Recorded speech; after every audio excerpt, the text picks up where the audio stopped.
Let me just see if I can get my ugly fizzog in the right place. Other than, let's have that there. Right. Oh, lovely, lovely. We'll get... Don't forget the thummy thing. Hit the likes if you can. Oi, oi, you Robbins from, is that Diane Brooks? Oh, Diane. We'll get to some of the hellos in just a moment. I think Marcia Toms was the first one on tonight. Marcia, keen. Hello, Adrian. Hello, everyone. Marcia speaks like that. Brian Clark. Hello, Marcia. Norman Taylor, chucking it down. Evening all. Have you had the rain today? Now, we will stay positive. I hope you've checked the long range weather. Look, 10 days away. I've got to check. See whether I'm wearing waders or whether I'm wearing a wedding suit for the wedding. And it looks like from Monday that the weather's on the change. Like some of my ex-girlfriends. The wedding weekend looks like it's going to be fabulous. Might not be like bright sunshine. We don't want bright sunshine because that would just be horrendous. But it looks like it's going to be wham, about 30 degrees. How cool is that? CM Training. Hi, where are you? I'm here, CM Training. Or is that Colin? Evening all. Stephen Nash. Hello, Adrian. Hello all. That's hello, YouTubers. Hello, world. Brian Clark says hello to Stephen Nash. CM Trainings. Blimey. I nearly swore there, Your Honours. Theo O'Bovril. Hello, uninvited. And in for another sesh. Oh, if only we were. Honestly, the nerves are getting to me, and I could murder lots of alcohol. Stephen Nash, Lord Cullen. The uninvited guest. Oh, hello, Adrian. Hello, world. And Graham and Polly. Hi, Adrian, and the gang of Robbins. To the uninvited guest, Theo Bovril. Hello. Diane Brooks. That's where I started, Diane. I'm having deja vu here. Diane Brooks. Oi, oi, you're wrongin'. Andy Turner. Hang on. Who's he talking to? Andy, you're wrongin'. Evening, sexy. To Brian Clark, just done the thummy. Oh, nice one. Thank you very much. Just done the thummy things. Thank you, Brian. Simon John Lavender. Hello, Adrian. Phil Sumner. Evening, you lovely wrongin'. Wishing you and your better half a perfect day and an amazing honeymoon. Thank you, Phil. I've been on the radio in front of millions. I've stood in front of 50,000 people introducing Gil Scott Heron at Hartlepool Dockrock. I've hosted fireworks displays in front of 250,000 people. Not a flicker. But tell me I'm getting married. Oy, oy, oy, oy, oy. It's just a week away. So we only have tonight and 2 more lives. But we have worked behind the scenes on some vlogs, if you call them that, or videos for the channel. And so there's stuff coming whilst I'm away. I have said, Anita James, hiya, groom-to-be. Thank you, Anita. It's proper nerve-wracking. Proper. I mean, my partner, I've no idea how she's remaining so calm. I mean, she's the bride. And I'm sure the lads will understand this, and I'm sure the girls will get this, which might be the wrong turn of phrase to use for a wedding. But I'm not interested in the cost or who's going to be there. Yes, of course, it's the nearest and dearest.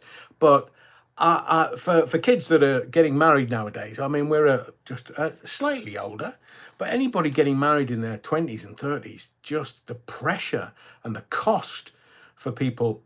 And I just don't know how people can hang on. It's a real tester of relationships. Not ours. I mean, we just laugh mostly. Well, no, the bride-to-be laughs mostly. I just sit there with my head in my hands going, how much? But it's going to be a fantastic day, and I will tell you, I'm not going to name them here, but my oldest friend from school is able to make it with his wife, and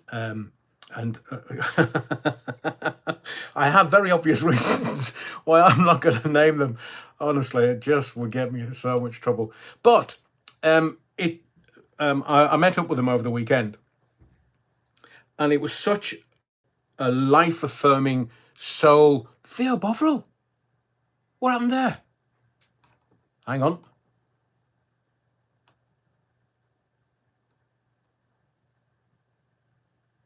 Hang on. Theo Bovril's done something. You're utter wrongin'. The O Bovril, Theo O Bovril. Thank you very much for that. That's the very first time that's ever happened. I'm not quite sure what's gone on there, but that's very generous. Thank you very much. It'll go towards the my first wedding pint. That might be before I get married. But thank you very much. So my oldest friend, my dearest oldest friend, when we were kids, we can't have been, I mean, I've known him since we were 11. We've been great friends. And we were having a laugh over the weekend. This is back in the day, of course. This is not like Love Island or anything. It's just, he really fancied this girl. And we had a youth club, and I was like sort of the DJ at the youth club. And he said to me, "Here, Adrian, I fancy her. She's really pretty. Will you?" So I went over and I went, "My mate fancies you. Will you go out with him?" I mean, we were laughing uproariously over the weekend at how naive we were. We're not that now, but how naive we were at sort of 14 and 15. And do you know something? They've been married 41 years. Just from that night at the youth club, 41 years later. How wonderful is that? And I sat down over the weekend and thought about my dear friends that I'm inviting. And I'm only inviting kind of close family and close friends. We don't... God, it could have ended up being hundreds and hundreds and hundreds of people, because I know so many people. But all of my close friends that I've invited with their better halves, they've been married minimum of 30 years. Minimum. I mean, my good friend from the weekend was 41 years, and they're still, they're still younger. Well, ish. They're about my age. I'm not going to give that away. But to be married for 41 years nowadays is simply extraordinary. Most people are changing their socks more often than... they're getting married more often than change their socks. Get it right. But I think that's a wondrous thing. My mum and dad were married, God blimey, nearly 50 years. I mean, technically, this might be giving too much away, but technically I'm in their wedding photograph. That's as much as I'm going to say, you're wrongin'. But yeah, Simon John Lavender, think youngsters today would be better off putting money into a trust or something. Sorry, I'm not keeping up with the messages. I was so taken away and blown away by Theo O'Bovril. Thank you for your generosity. Simon John Lavender, think youngsters today would be better off putting money into a house ISA. What? Wow. Graham and Polly, what? Brilliant. That's amazing. That's just, hang on, you're blowing my mind here. I don't really know what's going on, but that is amazing. Graham and Polly, thank you. Yes, of course. I will toast your good health with the first half dozen. I mean, I've only made one promise. I'll be there on time and I'll be sober. I can't guarantee you that later in the day. Dom Wiggly, is this your first wedding? Yeah, the very first one. I've taken me time. I have taken me time. And between me and you, obviously this is not going to go any further. Thank you, Graham Polly, again. Thank you. Part of my speech, how difficult is a groom speech? So we're not, because that's kind of the worst bit, isn't it? When you get all these... you get all these speeches with people that can't really speak in public. Now, all right, Hands up, mea culpa. I've done it before, as in speak in public. But at my first wedding, Andy, don't, man. I don't want to get married a second time. The first time's bad enough. I will get onto the stuff that I wanted to talk about tonight. But it is... So what we've done is we've cut it right down. We've cut it back. People just want to dance, drink, have a laugh, have a bit of fun. And the Saints number one, thank you. We're doing the legal bit on the Saturday. So it's literally real close family and friends. And then on the Sunday, we're doing a whole celebration. We're having fun. It's we're kind of getting married again, so that we don't have to do it again in 10 years. And we're just going to have fun. It's all about having fun on the day. And I just know that this is the one. She's... And I'm going to say this in my speech. I've searched my whole life for her, and finding her so late in my life is a wonderful, special, glorious soul. No,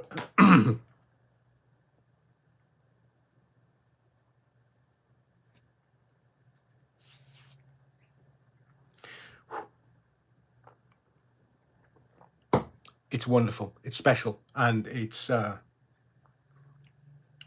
I'm a very, very lucky man. Look, I'm punching. I know I'm punching, but she's extraordinary and special. My mum and dad are no longer around, so they're not going to be there. Ordinarily, every Allen wedding, there tends to be a fight. Normally, my dad and his brothers, because there's loads of them, it's a football team. Philip Fraser, thank you. I really appreciate that. Rusty Mouse. So I'm just going to tell her. I'm just going to tell her that she's the one. And I know that she's the one because I've had long-term relationships, some 10 years long. And I'm your typical Aquarian. I'm very loyal. A bit mad, but very loyal. And she's the one. Hang on, screw crime. Have you asked a local cake maker to supply... I'm going to talk about that in a second. Have you asked a local cake maker to supply you with freebies on the big day in return for social media promotion, Adrian, and a splashing OK magazine? Top of the guy. Made me laugh. Screwed crime. Made me laugh. So I don't really know how much of that the actual wedding I can share on here, because some things have to remain private. But we have found the most beautiful venue for the wedding. We hope everyone will enjoy themselves. They are certainly going to be overfed and overwatered. There'll be some people staggering around, I'll guarantee you, because it's a free bar. That'll be me then. Oh, Graham and Polly, you see, you built me up. I'd rather see Adrian on page 3 of The Sun. I made page 5 once. I was gutted I didn't get on to page 3. Do you want me to tell you that story? I've got loads to talk about, and I haven't even said hello tonight. Do you like either stick hearts or thummy things or something? Do you want me to tell you how I got onto page 5 of The Sun back in the day?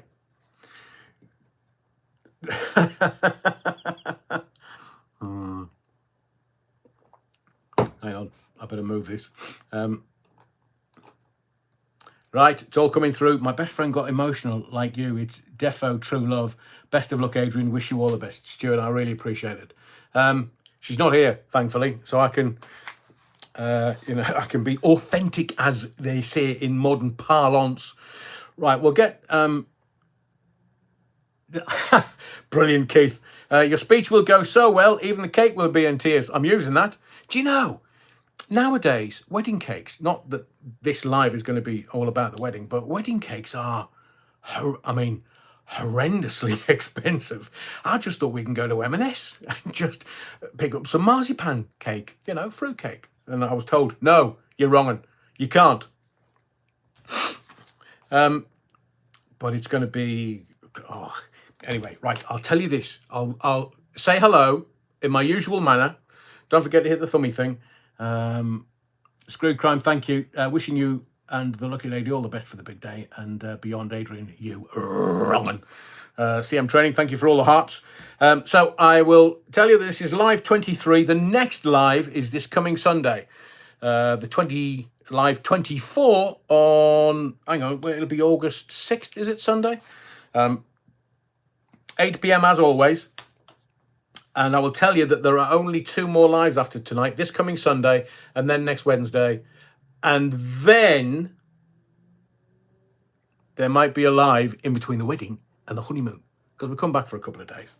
As I say, we're a little older. We understand who we are. We know who we are.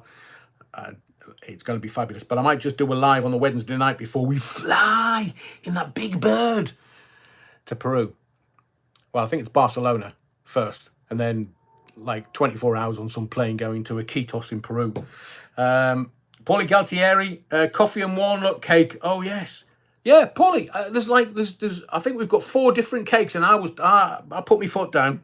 It'll be the only time I get a chance to. Custard creams and jammy dodgers for the wedding. Oh, you're utter wrong. Terry Wookfit. Evening, Mr. Allen. All ready for your nuptials? No. What was I going to tell you? Yeah, so there'll be a live in between the wedding and flying Thursday morning, like stupid o'clock, about 3 o'clock in the morning or something. So I might PMSL. Thank you, Terry. The lads will know if they've been their first wedding. Look, if you've been married a couple of times, you will know whether you were more nervous the second time than the first time. I'm not going to get that chance. I'm only ever going to be engaged once. I've never been engaged before, and I'm only ever going to be married once. Because although I've had past relationships proposed to me, one I'll tell you this, and then I'll tell you the page 5 from the Sun. So I'm sitting in. I've been with this lovely, beautiful woman who was very special, because you don't love someone and then stop loving them. For people that say that, that's not realistic. So for months before leap year day, she said to me, "If I ask you to marry me, will you marry me?" I said to her, "Well, you've got to ask me first, but if you're wondering, yeah, probably." So for months it kept going on. If I ask you to marry me, will you marry me? I was like, "I've told you, man. Yeah, whatever. Yeah, I love you. Why not?" So anyway, it comes to leap year day. I'd completely forgotten about it because England were playing footy on the telly. So I'm sitting watching the footy, and next to me there's kind of some movement. And the next thing I see, she's down on one knee. And I looked down and I said to her, "What are you doing?" She said, "You know that I love you." Yes. And said something else, because I was like, "Oh, there's something going on here. I don't know what's going on." And then she said, "Will you marry me?" And I was like, "Oh, for God's sake, woman, there's footy on the telly, man. What you doing?" And then she didn't say anything at all. No, I couldn't, Mark. No, I couldn't. She kind of just sat next to me, got up off her knees, and not at first, and then sat next to me. And I'm watching the footy, tough gig, tough match, ding dong match, and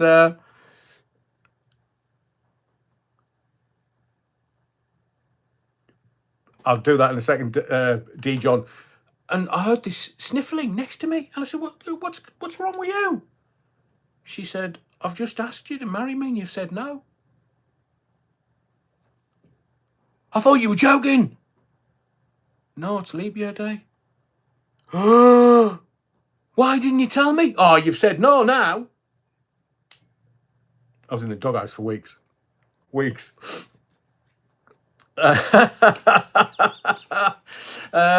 was it? D. John. "Adrian, you've waited a long time. Kenneth O'Connor to June Whitfield in Carry On Abroad. I've forgotten what you do." Yeah, I think it's that. That explains the ornaments rattling in Alan Akers then. Mike C. Yeah, absolutely. So, page 5 of the...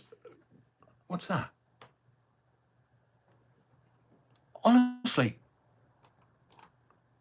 something's just happened on my screen, and I've no clue what it is. Anyway, I'm sure it'll pop up, so to speak. Or Tulu. Wedding night. Andy Turner, I bet you talk like a BG after that. Yeah, for at least 2 to 3 weeks. Oh, I may as well have been a monk. Marcia Tom says, I'm really happy for you both. Thank you, Marcia. I really appreciate it. So I was doing a late night phone in on a radio station called TFM across Teesside. And I won't go into... I won't go... Oh, all right then. I mean, it's 2023. I can get away with it. And there's proof out there. Get rid of that mug, you mug. Terry, I'm drinking me coffee, man. It's keeping me awake. So I'm kind of new to the phone-in thing. The bosses of the radio station are really happy that I'm doing the phone-in because the figures were going through the roof. And it was late one Friday night. And this woman came on. So I'll give the wrong and Ryan a shout out because he's asked. Yeah, utter wrong and. So I'm doing a late night phone in and it gets to, I think it was 10 till 2 in those days. It was 4 hours, which is a long stint to do speech radio, long stint. And so somebody had come on and talked about, ladies of the evening. And I'd said, I've never, ever spoken to a lady of the night, a dancing partner. So this woman rang at about 1 o'clock in the morning. Hi, Adrian.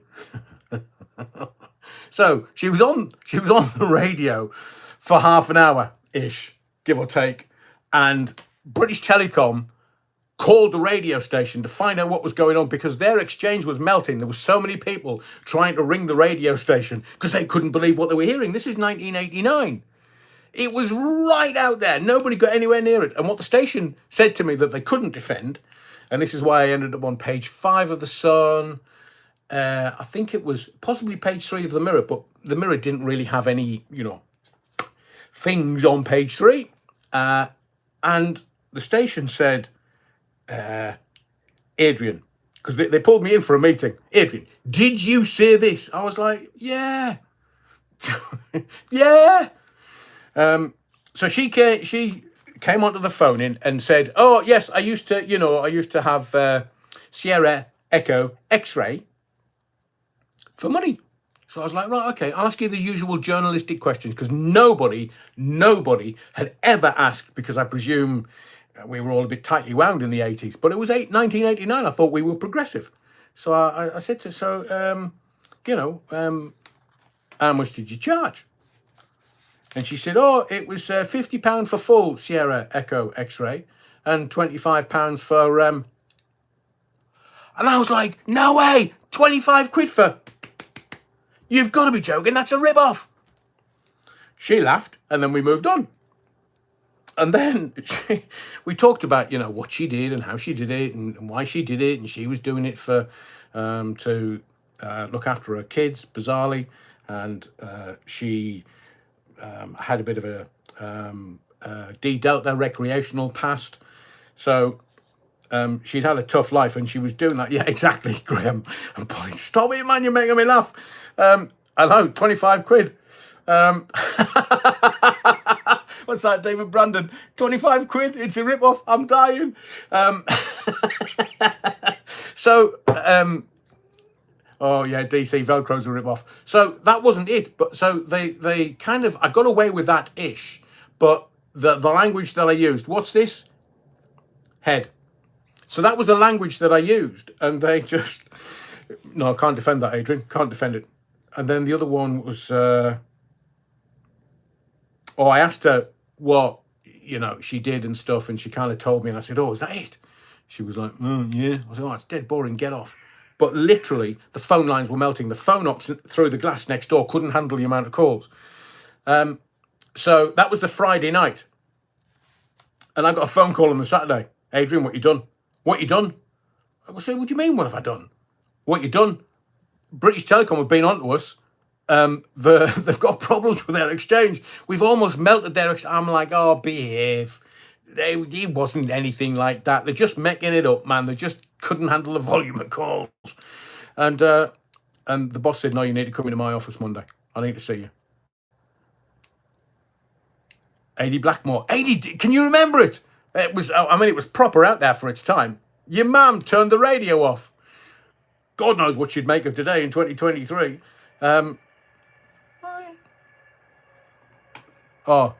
Held.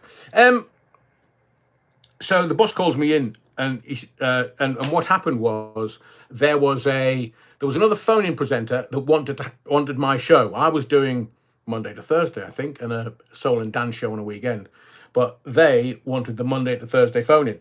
So what they did was they went and took the tape of the call from what's called the loggers, because radio stations have to keep all their output for 3 months, or they used to be able to. And they sent it off to all the dailies in London. So the Sun, the Mirror, all of the tabloids, they all got a copy of it. And it was, so on the Tuesday, the brown stuff really hit the fan. The boss had said to me, come in, we talked about it. Did you say this? Did you say this? Did you say this? And I was like, yeah, you've got the tape. Yeah, of course, I'm bang to rights. Shouldn't really have used that word bang, if you catch me drift. And they said, right, come back on Wednesday. So I knew I was going to get sacked on the Wednesday. So it all hit the press on the Tuesday.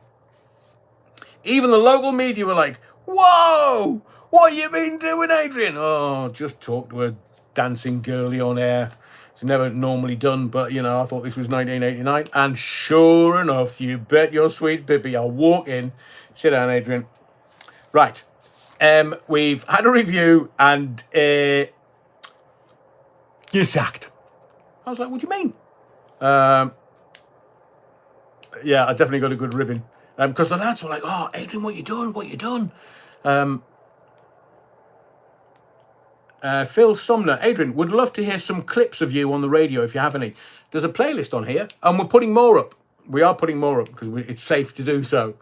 Because the person that normally rips off my radio stuff is not on the radio at the moment, unless they have a radio station inside.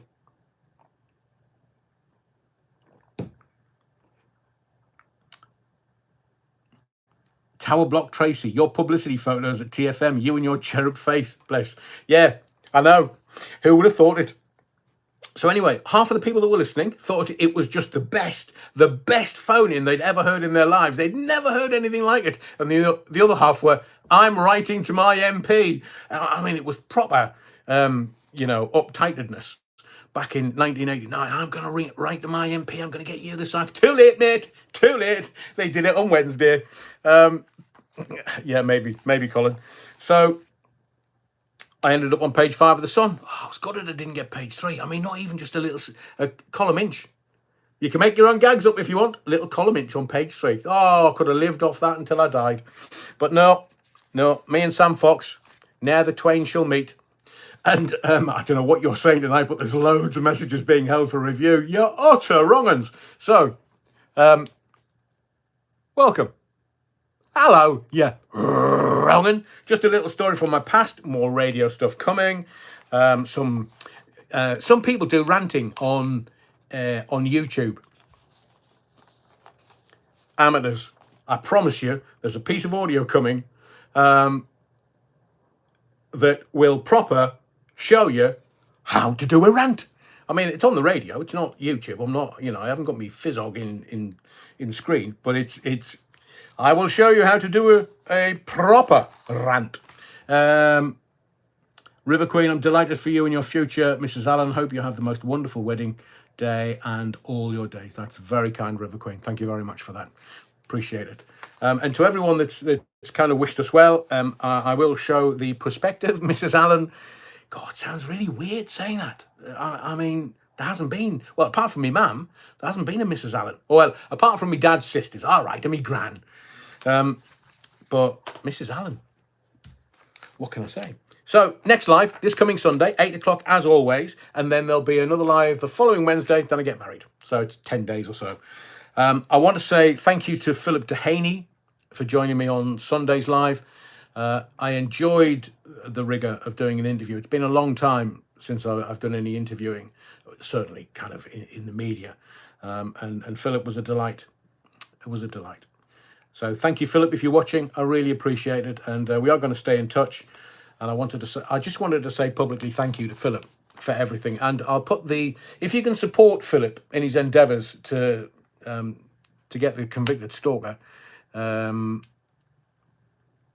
get him back into some kind of court and get some apology and acknowledgement from him. But as I can testify, because I've had big people in court before, it costs an awful lot of money. And if you haven't got it, then it's like the little guy taking on the big guy, David and Goliath. And I just wish Philip well, and I do hope he gets his apology and acknowledgement. Very first interview on the channel, I have asked, and maybe we'll do a poll, I have asked if you want more interviews. It seems to be a very, oh, blimey! Philip Dehany's in the house. Rock in! Philip, welcome, sir. He says, I am that is Philip's YouTube channel. And he says, hi, Adrian. It was great to chat to you. Thank you, Philip. Really appreciate it. Good to have you on board this evening. And if you want to chat to Philip, he's there in the chat. I was going to talk about, global warming. I mean, I can give you this. It's a freebie. It's a freebie. I'm going to give you this. In the 80s, there were lots of things meant to scare us, and they were talking about chlorofluorocarbons, CFCs and the ozone layer. There was a massive hole in the ozone layer. We're all going to die. We're all going to die. The cows are farting, so they're killing the ozone layer. Remember all that in the 80s? And then, oh, hang on a second. The ozone layer repaired itself. So do you know that global warming malarkey that we had in the 80s where we were all going to die because of the ozone layer? Now comes out this July, last month, one of the wettest on record. Now you can make your own gags up, but global warming, the wettest. They're going, oh, look at those fires, look at those fires. Well, we didn't have any here. It was peeing it down. It's been peeing it down the whole month. So it's not global warming. It's global peeing it down. And I'll give you the ozone layer. Chlorofluorocarbons, cow farts, seemingly. That's what was doing it. Those poor cows eating the grass. Little botty burp, ozone layer's gone. Now, I don't know whether the cows stopped botty burping, but it appears they must have done. Because the ozone layer repaired itself. And the people that are trying to scare us, they moved on quickly because they didn't have something to scare us with. So what's the game now? Do you want to know what the game is now? Politicians making as much money before the globalist agenda makes them redundant. The politicians are going to be redundant soon enough.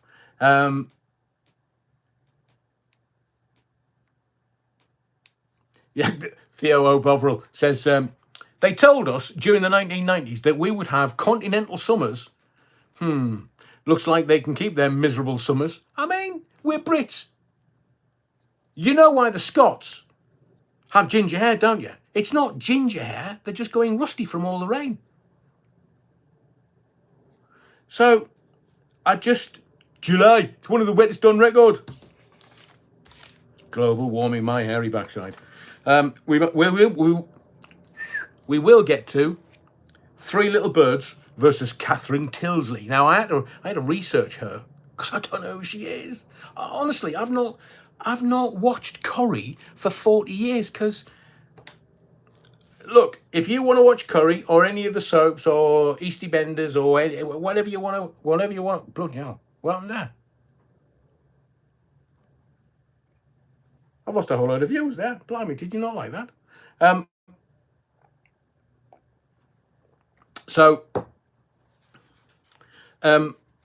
I didn't know who she was because I'm not.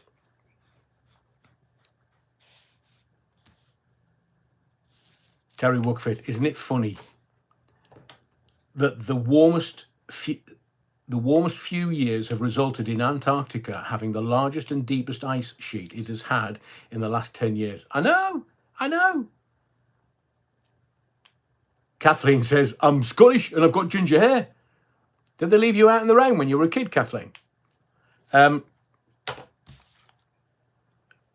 So tonight, I kind of wanted to get to something specific.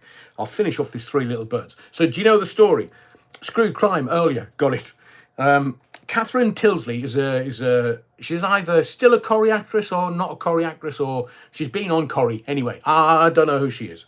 As I say, I've not watched soap operas. My sister was nuts on them. Even watched You Take the High. Was it You Take the High Road? Was that a Scots one? And then there was Neighbours and stuff from Australia. And then, Emmerdale. And my sister watched all of them. But this Catherine Tyldesley had a PR firm contact Three Little Birds, a little bakery up in Manchester. And they asked for a free 40th birthday cake. So, grifting. And not only did she want a 40th birthday cake, she wanted some cupcakes for guests and a little cake for the hubby, because obviously he's not as special as me. She's tone deaf. She's absolutely tone deaf. So this Three Little Birds was like, no, up yours. Giving away freebies and having social media influencer. Doesn't pay me rent, me mortgage, doesn't put food on the table, and my staff wouldn't appreciate it. Just being paid by recommendations on social media. And Catherine Tyldesley's come out today with a video, and you can just see she's absolutely tone deaf. She don't get it. She's like, oh, no, I never contacted them. I didn't know what was going on. I don't know what was going on. And thanks to the company who's doing it, because they're really fabulous and I've used them before. Just, grifting. And I looked at it and thought, holy schmoly, you don't get this. You don't understand what's going on. There's people are struggling with their money because no one's got anything, because we're being screwed into the ground by Rich Boy Sunak and his cohorts. And you're trying to get freebies out of a little bakery who's, good business, but why would you give it away? Oh, they've got 700,000 people on their Insta. Up yours. And I would have done exactly the same. Who? Who are you? Who are you? Who are you? Never heard of you. Catherine Tyldesley has phone for blagging, according to the Daily Mail. Screwed crime. Top man. I'll have a look at that tomorrow. Is it in today's Daily Mail? Because I've got that. Didn't see it. Didn't say that she's got form. But thank you for the nod. Thank you for the steer. Now, I wanted to get that out of the way. There is something. Have you seen what Kirsty Allsop's been putting on? Is it called Twitter still? Or is it X? That's the letter X, not EGGS. Sounds like the same thing. X. Kirsty Allsop. I mean, has she been on the cooking sherry? She's just, I don't know whether to call it Twitter or whether to call it X or whether to call it the All Thing app or Elon Musk's latest plaything. I don't know what to call it. But it was Twitter. I've had a Twitter account since 2006. So she says, and I quote, I'm reading this because it's legally, I have to read it. I loathe the X. I can't get away from the swastika feel of it. Heaven help her with a keyboard. Heaven help her with a computer. I don't like comparisons to Nazis. They're often ignorant and disrespectful to the victim of Nazism. And I'm not comparing Musk to anyone. Kirsty, have you been on the cooking sherry? But to swap the little blue bird for that rigid, spiky logo. And I looked at it and I thought, right, okay, I'm aware of the swastika and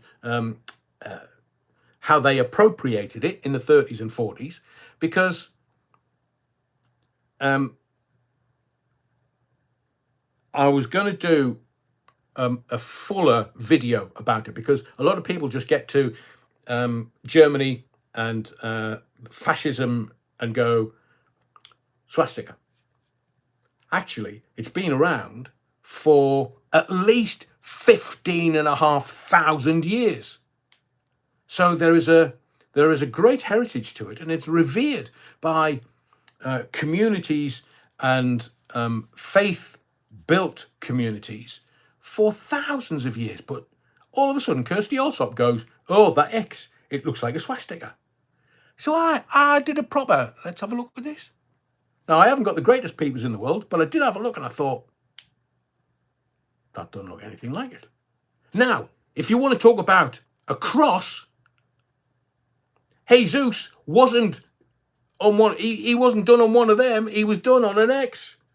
So should be saying next, oh, we can't use that because, you know, Jesus was crucified on one. Mad. I mean, just because they have profile, they're just mad. Proper. I don't know which planet they're from. So I want to get to a really serious subject. But it's not like dry like politics or anything. This is really for our progression as a society, communities, families. Have you heard of the film Sound of Freedom? Now, I think Mel Gibson has had a hand in having it made, either producing it or having it made. Jim Caviezel, who played Jesus back in the day.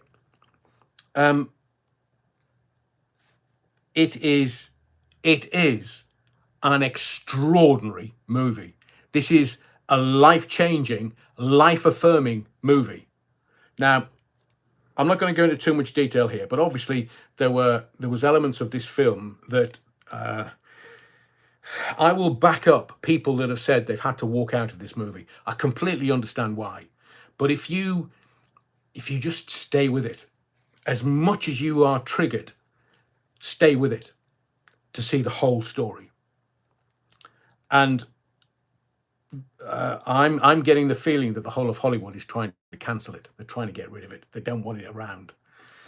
And in the first 2 weeks, without much promotion, and some of the movie theaters in America that have shown it, there's been all kinds of shenanigans trying to stop people from seeing the film.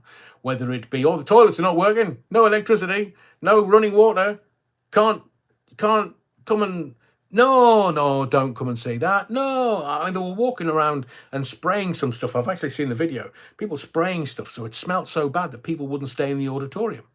Wow. But in the first 2 weeks, from a little distribution studio called, was it Angel Movies? It's amassed 85. This is word of mouth only.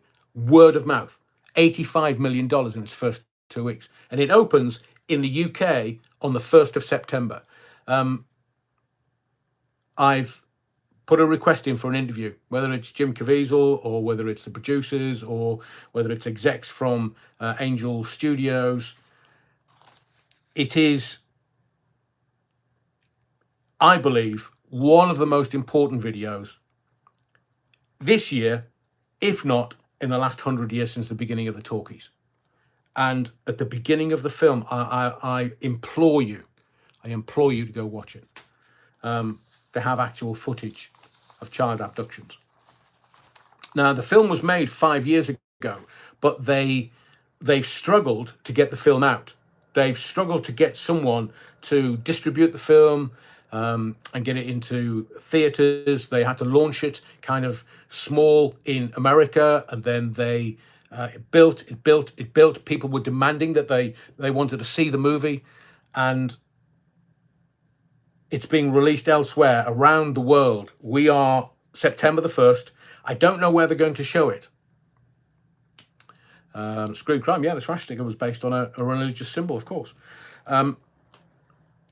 Now, Rotten Tomatoes, it's one of those websites, but Rotten Tomatoes, its customer score, 99%. The critics have panned it.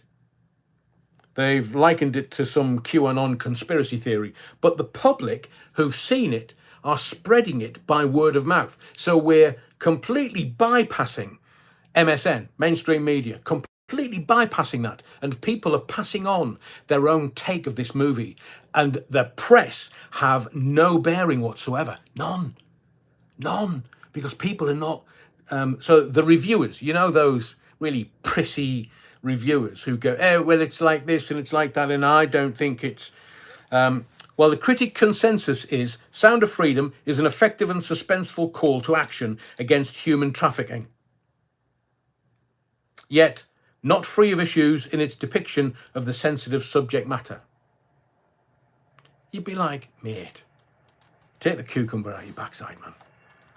But the audience on Rotten Tomatoes are saying Sound of Freedom is a powerful film with strong performances and an important message. You bet your sweet bippy. I'm going to give you kind of a couple of reviews. This is a 100% review from Rotten Tomatoes, and Rotten Tomatoes can be brutal. If your film's pants, then it just will accelerate that. Terry Wookford, AMC and Regal theatre chains in the US have been having air conditioning issues, and only with the screenings of Sound of Freedom. Thank you, Terry. Honestly, they don't want us to see this. And it's, as I say, it is one of the most important films you will ever see. And it will stir emotions in you that maybe you can't handle. Did I cry? Yeah. Yeah. There are... Let me read some of this, because it's... All I'll say, I put a very bad man away for 35 years, a few years ago. So for me, this hit home powerfully and deeply. So a couple of the Rotten Tomatoes. Everyone needs to see this movie. Not a feel-good film, but a hard-hitting dose of reality. I'd even buy my friends tickets if asked. Outstanding. Another, best movie I've seen in a long time. This movie deserves an Oscar. I completely agree. This movie is powerful and based in fact, contrary to the opinions of those perverse people who have been mobilized to denounce this film. If you want the truth about the elites in Hollywood, this is a must-see. I agree. Now, I'm doing this now because I'm going to be away in the Peruvian jungle when this is launched on the 1st of September. I will tell you it's not graphic. It's not. But the subject matter is deeply, deeply, deeply emotional. If you're a survivor, and I can't even say this on YouTube because the algorithm doesn't like it at all if you use the Sierra Echo X-ray word. But if you are a survivor of SA, you might want to watch it with a friend or partner. This is what cinema should be. It's amazing in every sense of the word. It cuts through the elitist propaganda. It is remarkable storytelling. That's what this is. This is real cinema. This is cinema telling you the true story of a former government agent turned vigilante. True story. This is not fiction. It's not made up. It's true. It's not a popcorn movie either. Uncomfortable in places? Yeah, definitely. It's designed to do that and wake you up to what's going on. It's meant to give you a shake. It's meant to give you your head a wobble for you to kind of go, whoa, and then come out maybe in silence. I promise you, when it launches in this country, everyone will be talking about it. Everyone. You know that the child trafficking is a $150 billion industry a year. 150 billion. I believe this is one of the most profound and important movies of our time, or even since the dawn of talking movies, which is only 100 years ago. It is an horrific and overwhelming story, telling it in a clear and precise way. First half is brutal and shocking. And without giving you any spoilers, because that's as much as I'm going to tell you, second half kind of goes a little bit more Hollywood, but the first half is, I found it very difficult. Very, very difficult. The beginning has actual footage of abductions. It's a question that I was asking myself. This movie will completely change the way you see the world. Completely. There's the old adage, a mind once stretched by a new idea never regains its original dimensions. And you will feel that after this movie. Denzel Washington is hitting out about it. Dana White, you know, the bald head of the UFC, he's giving UFC staffers free tickets to go see it.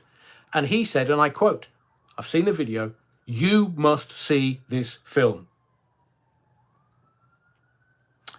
It was originally owned by 20th Century Studios, and then it was bought out by Disney. And when it was bought out by Disney, they tossed The Sound of Freedom aside in favour of spending $300 million on the new Indiana Jones movie. I doubt they're even going to get their money back for that. But so far, Sound of Freedom has made $150 million at the box office, and that's just in America. Wait till it goes worldwide.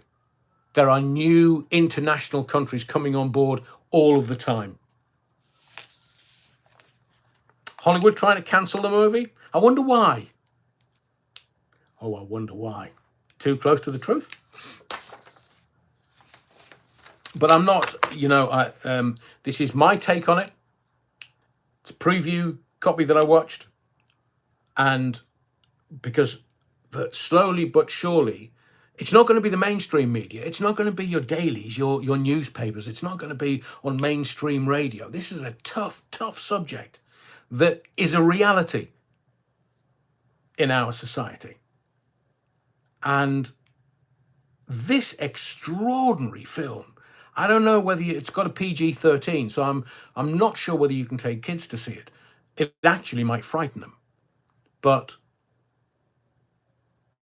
you're an adult, you know the difference. You can watch this and understand the depth and the layers to this. There is no shame in shedding a tear at this film. I've been to the movies when people have walked out, to horror movies, to Passion of the Christ, another Mel Gibson film. I saw people walk out halfway through. But if you can, I'm not telling you to go see it. I'm suggesting that you take a look at possibly going to see it. And if you can, pay it forward. Pay it forward for other people to see it, because it benefits everyone seeing this. And there is a darkness, there is an evil in the world. We know that. We've seen the last 3 years how things can be turned on their head, how things can be changed to someone else's advantage, and we are merely pawns within that game. Watch this. This will really open your eyes. And as I say, it will change the very way you see the world. Appreciate you sticking with that, because I want to do a couple of, I hope that Phil Dehany's still here. I want to go through some of the comments from Sunday's Live. As I say, I've got requests in for interviews for this channel from the talent, the producers, the directors, the people from Angel Movies. I don't think the channel is big enough yet for them to go, "Oh yeah, definitely, Adrian." They'll go to others that have maybe 1 million subscribers. But we're just at the start of that journey, and I do hope that as we continue, we will have sufficient subscribers for people to go, "Love to come on your channel, Adrian." And they will, as Philip Dehany saw on Sunday, my job is to get the best interview out of someone. It's not to be the nastiness of the mainstream media and trying to nail people. No. To get someone's story broadcast is an extraordinary skill. I'm not sure whether I have it, but I will endeavour to do my best always. But we'll try and get more interviews for you, because I think from the reaction we got the other night, you do quite like them.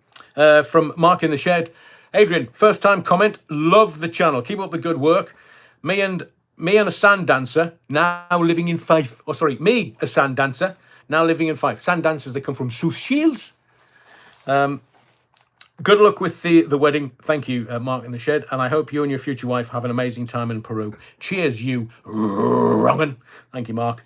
It's Norman Taylor. Norman, mate.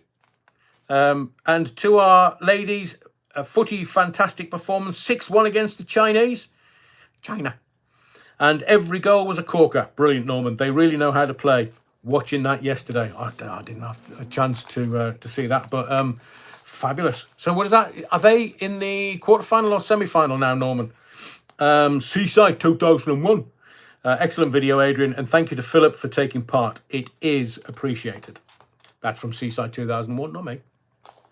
Emma L, great interview, Adrian. Well done, and thank you to Philip for speaking out about his ordeal with Belfield. I wish him well for the future. To Toon89, Ober Martins. Hopefully I've pronounced that correctly. What a great interview, Adrian. An insight into what went on. Alex sucked people into believing him, and I regret to say I was one of them, which I'm extremely sorry for. Thank you, Toon89. Bri Boy, what a brave man you are, Philip. Well done for doing this. And Carl Bradley says, fantastic insight, and Philip spoke so eloquently about the impact this has had on him. I agree, Carl Bradley. It was an honour, genuine honour for me to be able to do the interview on Sunday. From Piewacker Trixie Bell, another great video, and a big thank you to Philip for telling us what happened to him. Thank you, Piewacket. To Lydia Orrick, what a lovely chap. So sad he went through all of that, and his parents. So glad it's all over now. To Maria Bain, God bless you. Healing hugs to your mum and dad. Great video, Adrian. Thank you, Maria.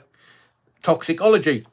Really interesting point at 52:20 that Philip raises. With it being in the form of videos, messages and emails, it is one of the few things in court they make you relive. Hard one to tackle is that. It's one thing reliving the security footage from an armed robbery, but aside from the WTF is going to happen next, it does make the victim be subjected to the very thing you've gone to the police about in the first place. It's not like you know you are safe now because the event is over. Philip was reliving it fully in the knowledge there could be more if they don't get the right verdict. Of course. They don't get someone to the point to point a loaded gun at you and scream, "Get on the floor or you'll die," to victims of armed robbery. But in court, they're essentially doing that by taking him through every interaction. I get that. Thank you, Toxicology. Good to hear from you. Paul Flint. Evening, Paul. Yeah, wrong.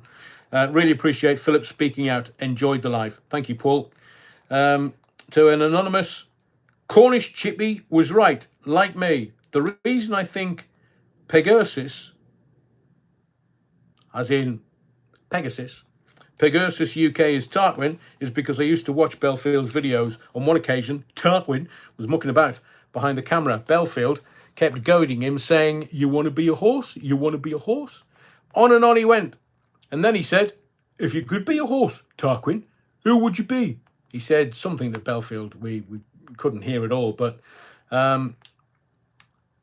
the convicted stalker did, after that, call him Pegasus. So I think last night Tarquin was on the live with us. WPAJP, great interview, Adrian. Well done for taking a stand against this bully, Philip. Kate Bush, God love Philip. Clearly, AB needs a psychiatric evaluation. At the very least. Thank you, Adrian. Thank you, Kate Bush. And to BSD Junkie, you love me really, AA. Thanks for putting this on. Philip is a lovely guy and didn't deserve any of the hate from that deranged scumbag. Thank you, BSD Junkie. Jedediah, I think deep down, the convicted stalker is very unhappy. I think he has big personal hang-ups. That's why he resents others who he perceives as doing well and are happy. He's jealous. All the hate and taunts he aims towards others rebounds straight back on himself. Unlike the convicted stalker, Philip seems happy in his own skin. I did say this before we started the live. I found Philip to be a delightful guy. To Amelia Grassi, oh my God, the first few minutes of this are painful. If they can't work out how to put their screens the right way up, we're lost. Adrian, how many vids have you done, sir? I've no idea. But that was the first live. I mean, Amelia, The first time I did a video on here, I didn't know which buttons to press or where to go or what to do. I had no clue. But we did it, and Philip was very gracious and allowed me time to try and work it out. And I'm learning all the time. This is not easy by any stretch of the imagination, and nor is it being interviewed on YouTube, where Philip didn't know the questions I was going to ask him because we agreed beforehand. I was the interviewer, Philip was the interviewee, and he said to me, just ask me anything you want. He was very open and very honest. And that is a rare thing nowadays, very rare thing. But Amelia, thank you for support. Really appreciate it. I might come to you for a bit of tech support next time I do a live. To Vin.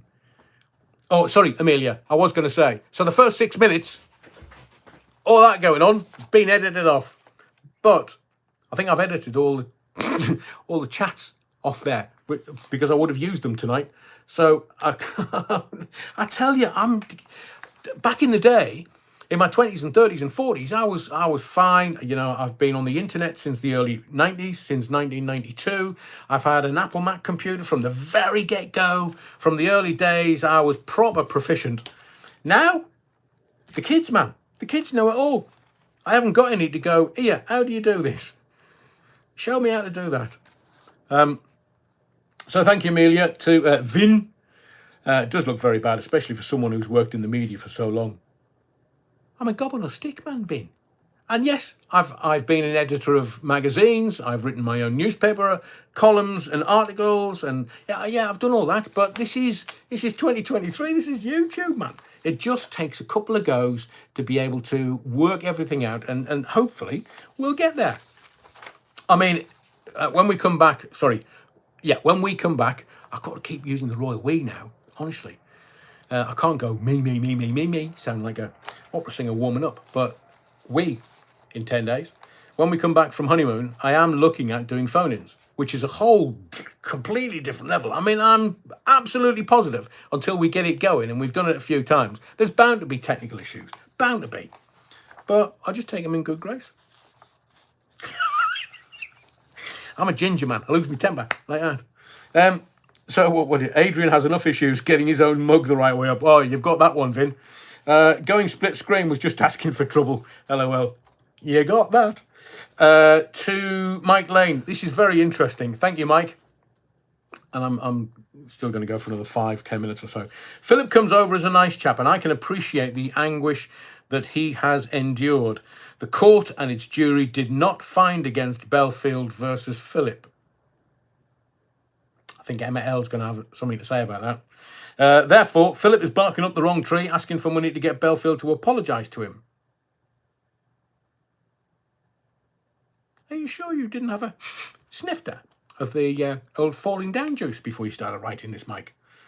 Sorry, Philip. It's best you block him out of your memory if you can and move forward with your life. Just thinking this sad, vindictive man has lost so much. After all, who would want anything to do with him? His partner. As in the convicted stalker. We don't know what he's doing inside. I would like an honest answer on how Katie now thinks of him. Careful, Katie, your popularity might sink. Didn't cover any of the lying in court. Self-admitted liar. No. It's interesting the people that didn't cover that.